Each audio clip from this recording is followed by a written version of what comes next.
Good morning विद्यार्थी मित्रों। अगले लेक्चर में मैंने व्याकरण का टॉपिक जो है संज्ञा की शुरुआत की थी। हमने देखा था कि संज्ञा के कितने प्रकार है, तो के संज्ञा के 5 प्रकार है। व्यक्तिवाचक संज्ञा, जातिवाचक संज्ञा, भाववाचक संज्ञा, समूहवाचक संज्ञा और द्रव्यवाचक संज्ञा। उसमें हमने देखा कि व्यक्तिवाचक संज्ञा पहला जो है व्यक्तिवाचक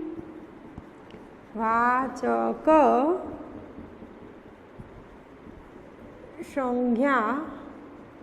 वैसे तो हम देखें तो दुनिया में कोई ऐसी चीज नहीं है, दुनिया में कोई ऐसी चीज नहीं है जिसका कोई नाम न हो।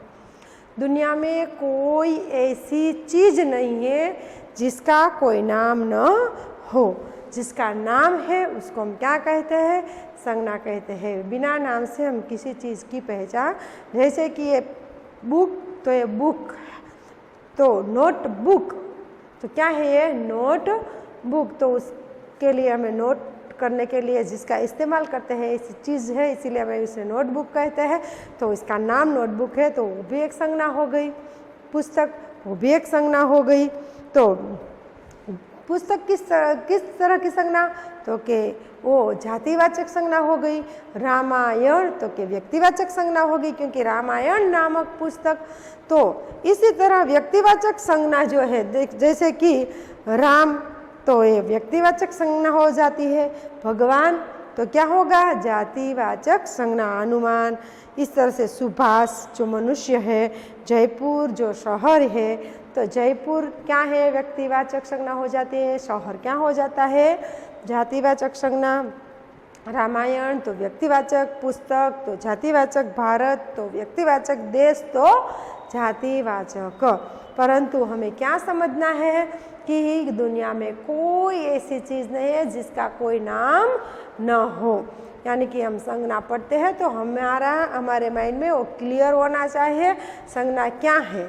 तो संज्ञा का मतलब कोई न कोई नाम, पर उसमें भी भेद है। जैसे कि हम व्यक्तिवाचक संज्ञा पढ़ रहे थे, तो व्यक्तिवाचक संज्ञा के अंदर हमने देखा था कि मैंने यहाँ तक बताया था कि दिशाओं के नाम, राष्ट्रीय जातियों के नाम, देशों के नाम, ये सब जो चीज़ थी, समुद्रों के नाम, नदियों के नाम, पर्वतों के नाम, नगरों के नाम, चौकों के नाम, ये सब जो है वो व्यक्तिवाचक संज्ञा के अंदर आता है। उसके बाद पुस्तक तथा समाचार पत्रों के नाम, शीर्षक से ऋग्वेद, फुलछाप, गोदा, वो भी क्या है? व्यक्तिवाचक संज्ञा में आता है। उसके बाद ऐतिहासिक युद्धों और घटनाओं के नाम, ऐतिहासिक युद्ध और घटना, जैसे कि कुरुक्षेत्र का युद्ध, तो नाम दिया ना, युद्ध तो था ही, पर किसका? कुरुक्षेत्र के मैदान में लड़ा गया, इसीलिए कुरुक्षेत्र का युद्ध। तो वो क्या है? व्यक्तिवाचक संज्ञा। पानीपत की पहली लड़ाई, तो पानीपत की पहली लड़ाई, वो नाम उसके रिलेटेड नाम होने के कारण पानीपत कहा गया। दांडी कूच, जो दांडी शहर में नमक सत्याग्रह के वक्त किया गया, तो दांडी कूच, तो वो भी एक नाम दिया गया। तो असहयोग आंदोलन, तो ये सब जो है वो भी व्यक्तिवाचक संज्ञा में आता है। उसके बाद आता है दिनों और महीनों के नाम, सोमवार, गुरुवार, मंगलवार, बुधवार, ये सब क्या है? व्यक्तिवाचक संज्ञा। महीना, जनवरी, फरवरी, कार्तिक, मार्गशीर, ये सब जो है वो क्या है? व्यक्तिवाचक संज्ञा। उसके बाद त्योहारों और उत्सवों के नाम, त्योहार और उत्सव पण सेमां आवे छे? व्यक्तिवाचक संज्ञा, क्योंकि होली उत्सव की जाती है, पर होली है, तो होली क्या है?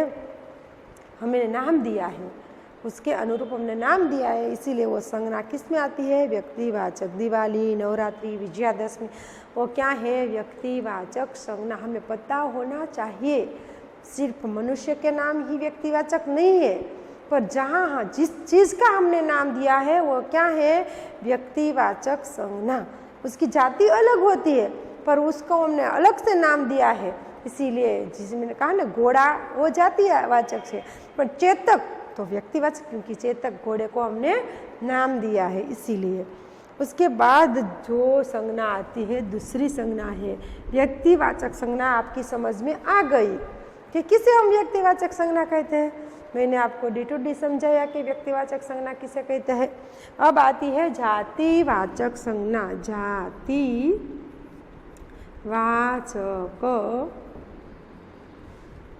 संज्ञा।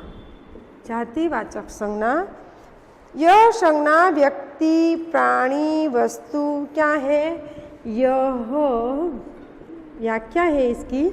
यह संज्ञा व्यक्ति,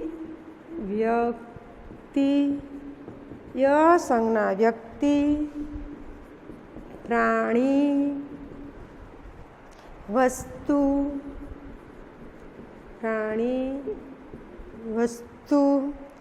पदार्थ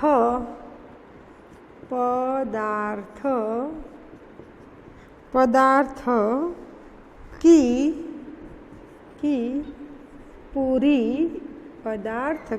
पूरी जाति को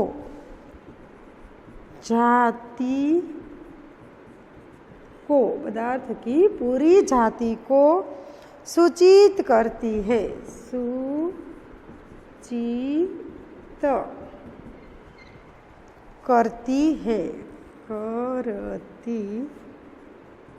पदार्थ की पूरी जाति को सूचित करती है।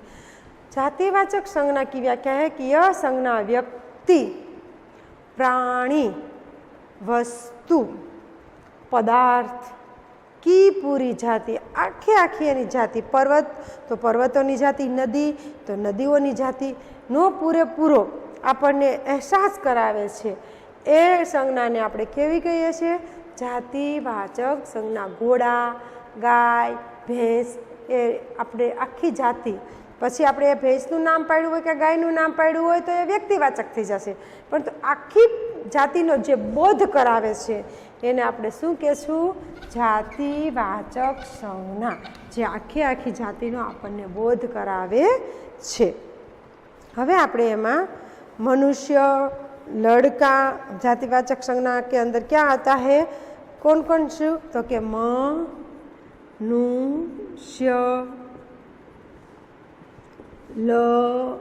लड़का. जैसे कि लड़का लड़के की पूरी जाति का हमें बोध कराता है, पर हम बोलेंगे कि ये मोहन नाम का लड़का है तो मोहन क्या हो जाएगा? व्यक्तिवाचक संज्ञा. पर लड़का क्या हो जाएगा? जातिवाचक संज्ञा. लड़का, लड़की, लड़का लड़की, गाय, बिल्ली, बिल्ली की पूरी जाति है, गाय की पूरी जाति है गांव.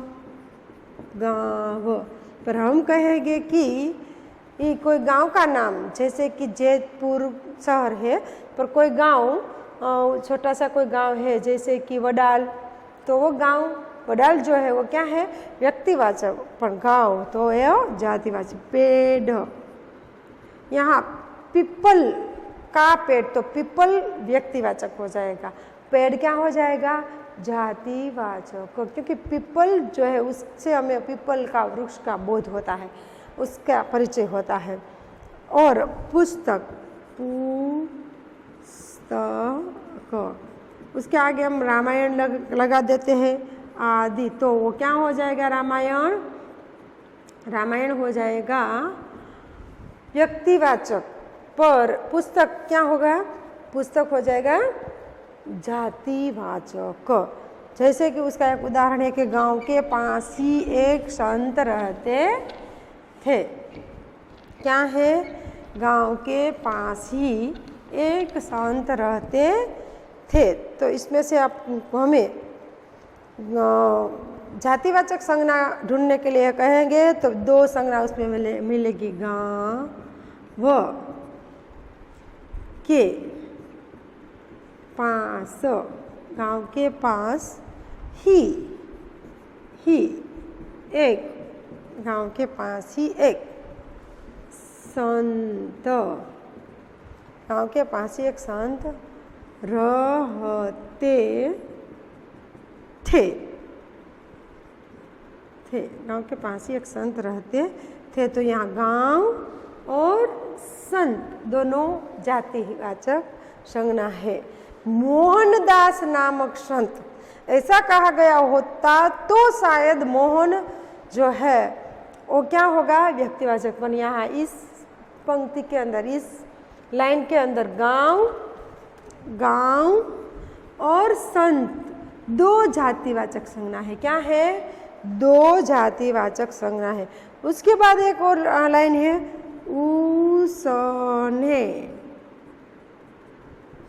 उसने बैल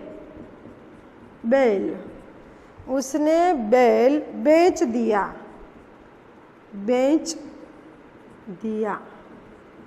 उसने बैल बेच दिया। तो जातिवाचक कौन सी है यहाँ? बैल। ये कौन सी संज्ञा है? जातिवाचक। पर बैल का नाम कुछ होता तो वो व्यक्तिवाचक हो जाता, पर सिर्फ बैल है तो क्या होगा? जातिवाचक। उसके बाद चित्रकार ने युक्ति की। तो चित्रकार क्या है? चित्रकार मतलब जाति, चित्रकारों की जाति जो चित्र करता है, पर हम उसका कोई नाम रखते तो वो व्यक्तिवाचक हो जाता। इसके बाद की संज्ञा जो है वो कौन सी है? भाववाचक। तीसरा प्रकार है संज्ञा का। कौन सा है? तीसरा, भाववाचक।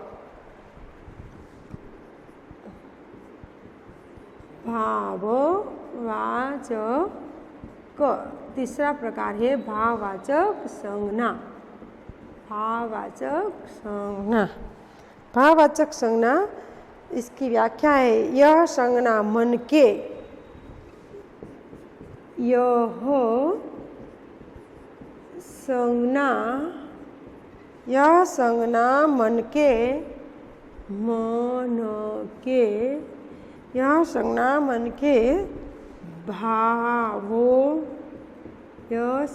मन के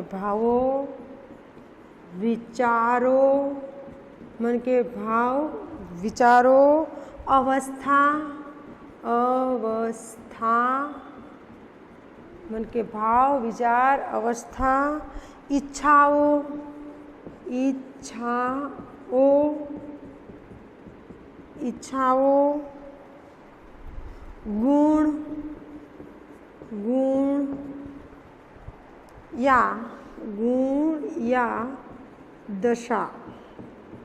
गुण या दशा को सूचित गुण या दशा को सूचित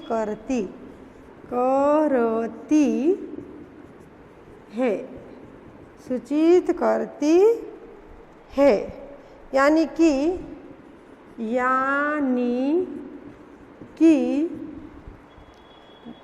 कि गुण या अवस्था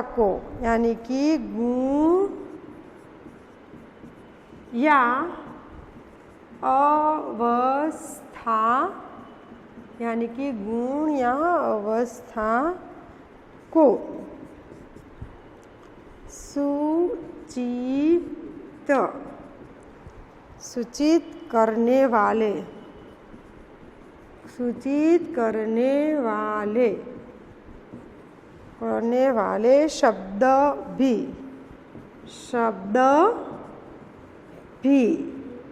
सूचित करने वाले शब्द भी भाववाचक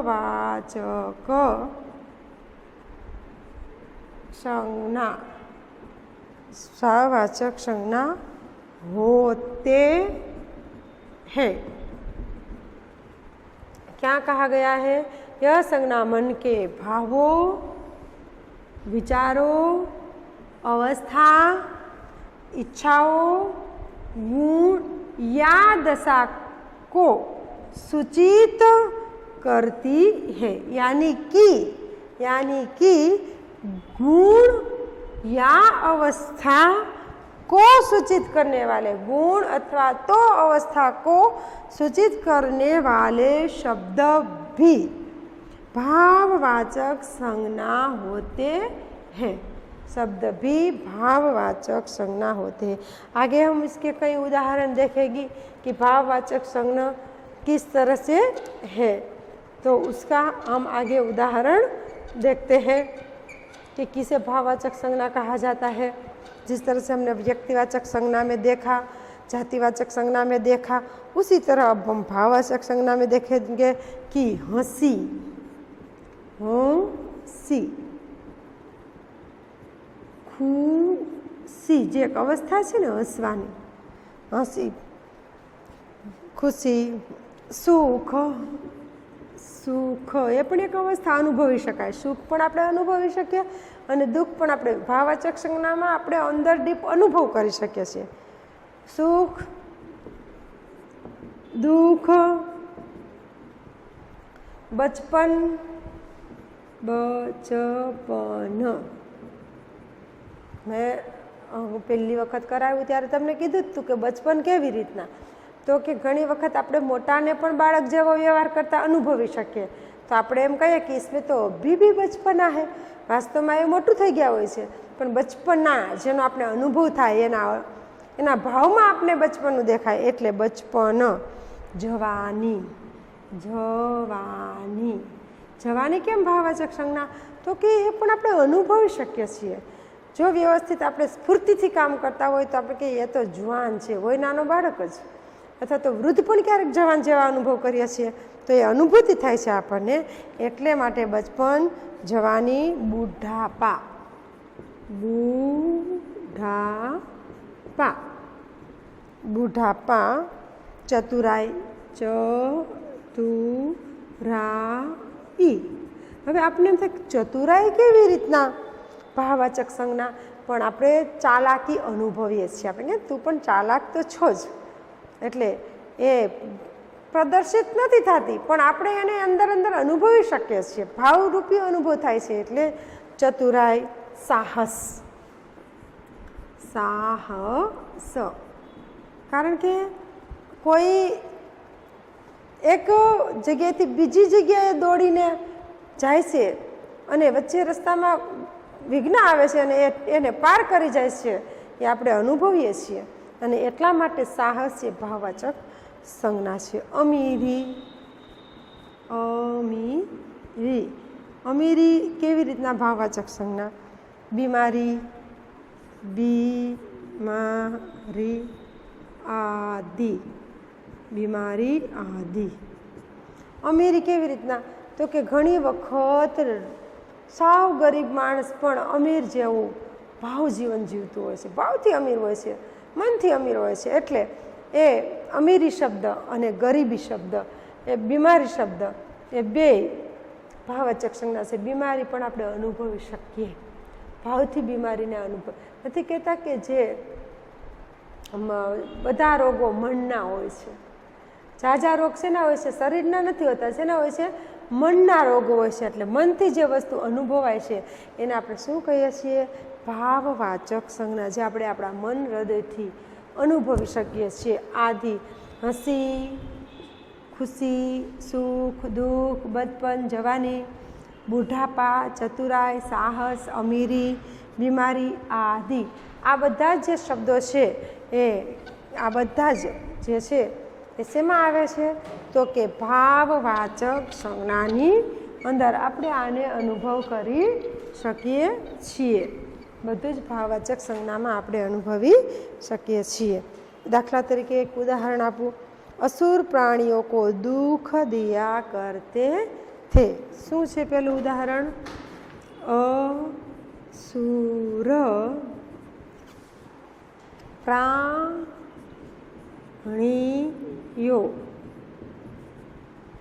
को दुख दिया करते थे, दुख दिया करते थे, दुख दिया करते थे। तो दुख शब्द जे छे ए शुं छे, भाववाचक संज्ञा, कारण के अनुभवाणु एमने दुख दीधुं एने अनुभव्युं, एटला माटे ए जोयुं ने आपणे कया संज्ञा, मन के भावो, विचारो, अवस्था, इच्छा, गुण, दशा। दुख एक दशा, एक स्थिति छे, अने एटला माटे ए अहींया भाववाचक संज्ञा छे। असुर प्राणियों को दुख दिया करते थे। आगळ हजू आपणे एमना एक बे उदाहरणों जोईए भाववाचक संज्ञाना के मामा जी के आते ही रोहन की खुशी दो गुनी बढ़ गई। मामा जी, दूसरा है मामा जी के, मामा जी के आते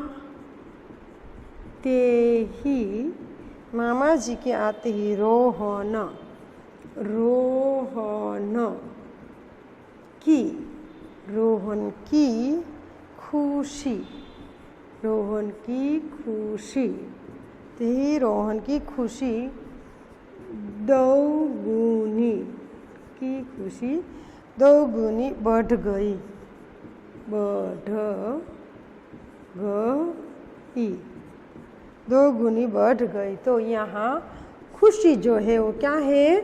भाववाचक संज्ञा, क्योंकि मामा जी के आते ही रोहन की खुशी दोगुनी बढ़ गई। तो खुशीनो जे भाव उत्पन्न थयो छे एनी अंदर एनी अंदर जे दशा आपणे अनुभवीए छीए खुशीनी, तो ए शुं थशे? दशा ए भाववाचक संज्ञा। एना पछीनो छे उदाहरण, बच्चों को खेलते देखकर मीरा को अपना बचपन याद आ गया। बच्चों को खेलते देखकर मीरा को अपना बचपन याद आ गया। तो बचपन, मैंने आगे कहा था कि बचपन क्या है? भाववाचक संज्ञा। एना पछी बीरबल अपनी चतुराई के कारण जाना जाता था। तो चतुराई क्या है? भाववाचक संज्ञा। बीरबल अपनी चतुराई के कारण जाना जाता था। हवे एना पछीनी जे संज्ञा छे चौथी, जे समूहवाचक संज्ञा। कई आवे छे भाववाचक पछी? समूह वाचक, समूहवाचक संज्ञा, संज्ञा, समूहवाचक संज्ञा। मात्र આપણે એની વ્યાખ્યા જોઈ લઈએ અત્યારે। વ્યાખ્યા છે यह संज्ञा, यह संज्ञा मनुष्यों, मनुष्यों, यह संज्ञा मनुष्यों, अन्य प्राणियों, अन्य प्राणियों, प्राणियों, मनुष्यों, अन्य प्राणियों तथा, तथा वस्तुओं के, तथा वस्तुओं के, तथा वस्तुओं के समूह का, समूह का, वस्तुओं के समूह का बोध कराती है, बोध कराती है, बोध कराती है। क्या है समूहवाचक? तो यह संज्ञा मनुष्यों, अन्य प्राणियों तथा वस्तुओं के समूह का बोध कराती है। तो एक ही साथे बधानु बोध करावे छे एने आपणे समूहवाचक। हवे आ हूँ आगला लेक्चरनी अंदर तमने डीपमां समजावीश। Thank you.